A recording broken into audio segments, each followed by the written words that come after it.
Welcome to Maria Lasin channel. So guys, mamimingwit po kami, mangingisda po kami for the first time. Nagagawin po namin na mangisda dito sa Australia in the last 5 years. Hindi po talaga kami nangingisda dito sa Australia. So bumili na po ako ng fishing rod yesterday at meron din pong balde. Malaking balde, akala naman mapuno talaga sa pangingisda. So anyway, itry po natin mangisda dito sa Australia kung magaling si Maria Lasin. Hindi lang doon sa isla sa Pilipinas. One thing po na maganda dito sa Tasmania dahil malapit lang talaga kami sa dagat. Yay! Nandito na po tayo sa dagat. Uy, may nangingisda na doon. Daming ano doon, no? Seagulls. Fishing na tayo. I told you, mahangin dito, oh. Marami din diyan nagkakamping. Hi. Is there any fish today? First time fishing. I need some water. Oh. Ito po yung pampain po dito. Pampain po nila dito ay manok.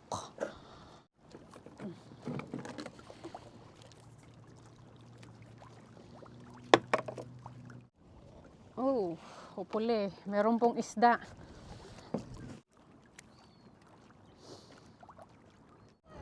Oh! Ah! Yay! I catch one! Oh dear.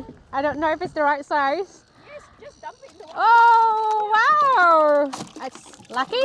Try to use this and grab it. If not, you. Thank you for that. Yeah. Oh, There we Oh, go. you hooked it. It didn't eat your bait. You hooked it. Oh, is it? I think he ate it. Just throw it in the water. Wow!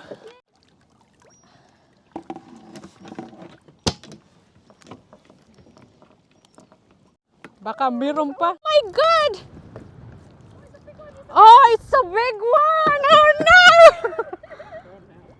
Oh no! I lost my hook. Really? Oh no! That's why it's gone. We try. We Okay? try. Thanks for that. I must disturbing to you guys now. No, it's No, okay. because we are first timer too. First timer? Yeah, it's okay. Oh, it's excited. Excited kaayo. Where is that? Where is that? May isda. Woo! Yes! Nakuha din kita. Siya lang pala ang kumakain. It's two now.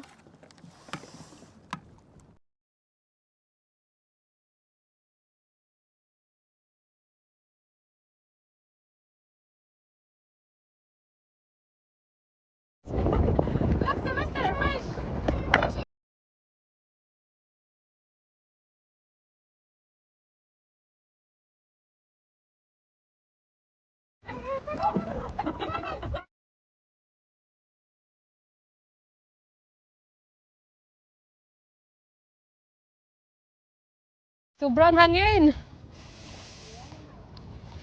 Si Sebastian, ayan, nangingisda na din siya. Tinuturuan siya ni Marbs.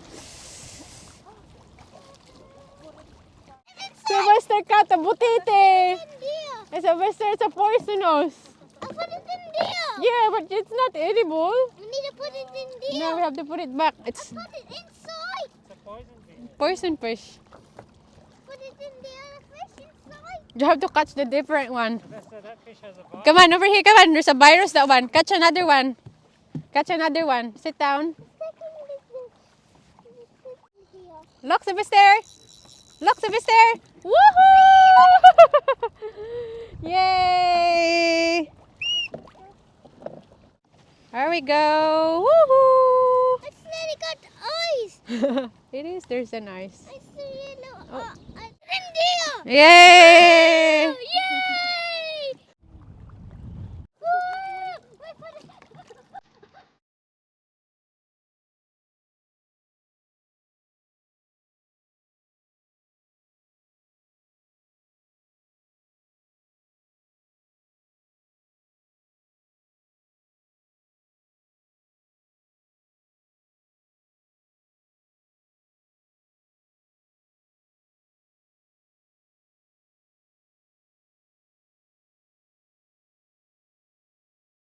Look everyone, ang dami na pong isda namin nakuha ni Marbs. Grabe, makalibre po kami ngayon ng ulam.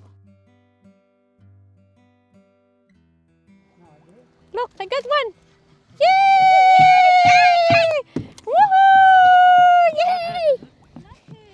Flathead! Yay! Another one! Ang dami na po naming isda. Just wait. You wanna swap? You wanna try it here? Let's swap. Over here. When you feel shake, shake, shake, David. When you can feel it. Come on. You know what to do, right? Just put it down. Just put it down. Like that. Malaki. Hala, parang bangus. There we go. Hala, parang bangus. Look. Woohoo!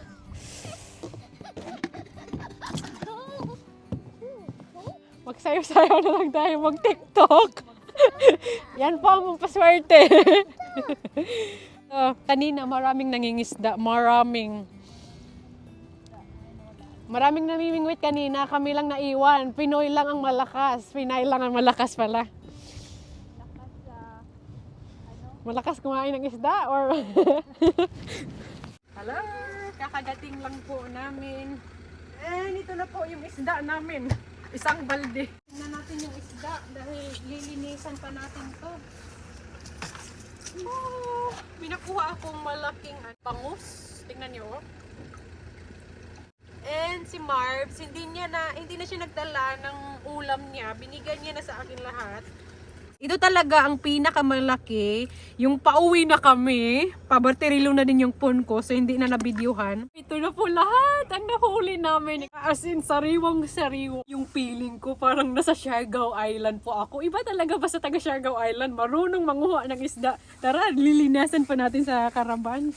For the first time ko po naglinis ng isda, yung bagong kuha pa lang talaga. Kasi usually, pag bumibili po kami ng isda sa supermarket, yung linis na talaga.